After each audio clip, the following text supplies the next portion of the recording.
Have we not got growing up all wrong? What is growing up? What do you see as growing up? Some kids want to grow up. Others, maybe one of them resisted growing up. You wanted to carry on living instead of being stifled, which growing up seemed to look like. Growing up, as we said, grow up, is another term for conform, isn't it? What else are you being told to do with growing up?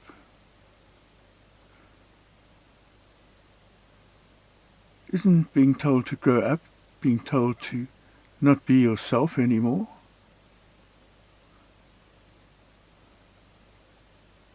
Aren't we told to be concerned about what other people think?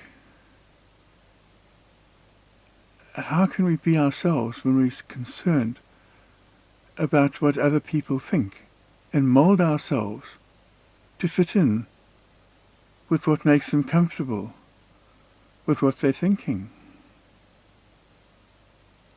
Giving up on yourself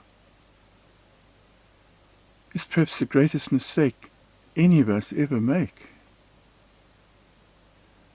Don't we give up on ourselves and then spend the rest of our lives trying to find ourselves? Trying to be ourselves by being successful, whatever that is, whatever you see that to be. The only way to really know what is real is to see what's going on around you. One can see as a child that very successful people, especially the adults in your circle that you move in, that your parents, your family moves in, are not happy people. They're striving to become somebody. Aren't we all encouraged to strive to be somebody? When we started out being somebody anyhow, quite naturally. And how can you be anybody other than yourself? And if you are just yourself, you're most likely to be happy because you're not looking for something else. You're not looking to improve yourself. How can you improve yourself? You can improve your circumstances. You can improve other people's perception of you. You can improve lots of things outside yourself, but can you improve yourself? The most one can hope for in life, I think, is to be oneself, to return to who you are and be that. No amount of projected anything is going to fulfill you. Having a lot of money is not going to make you a different self. You won't find your real self, your strong self, your whatever kind of self by doing all these things in the outside world.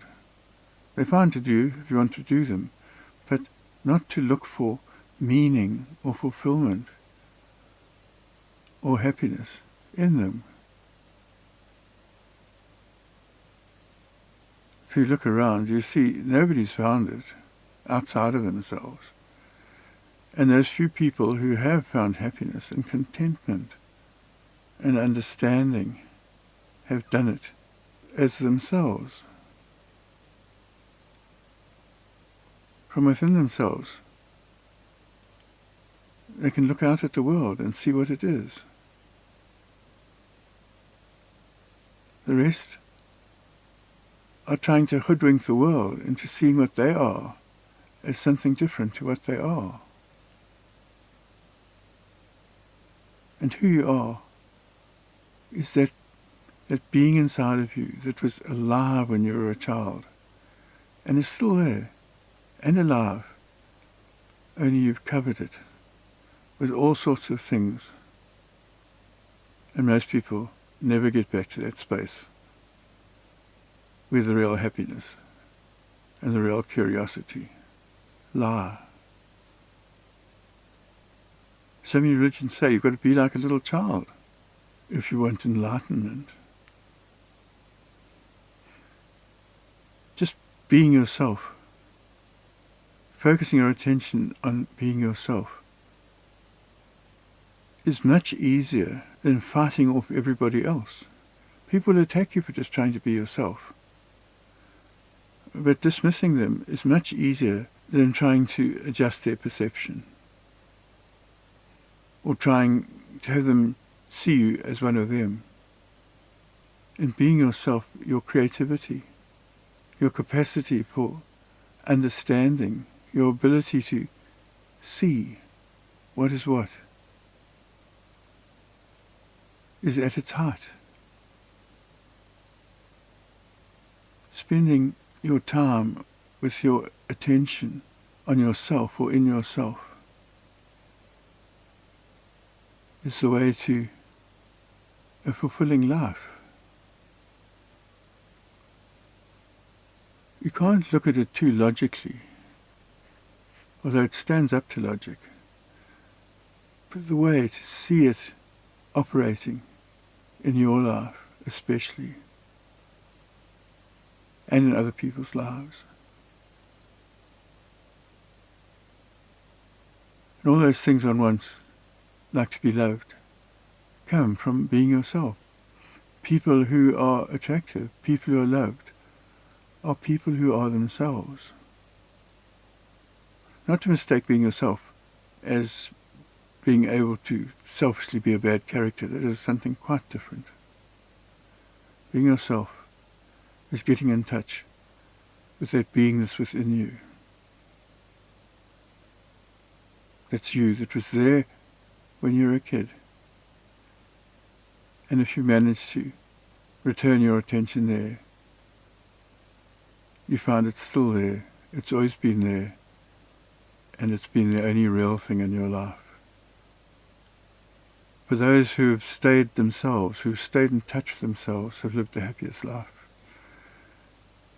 And for those who have found happiness later, it's because they've returned to the self. It is so worth doing. Life has no reality if you don't live it as yourself.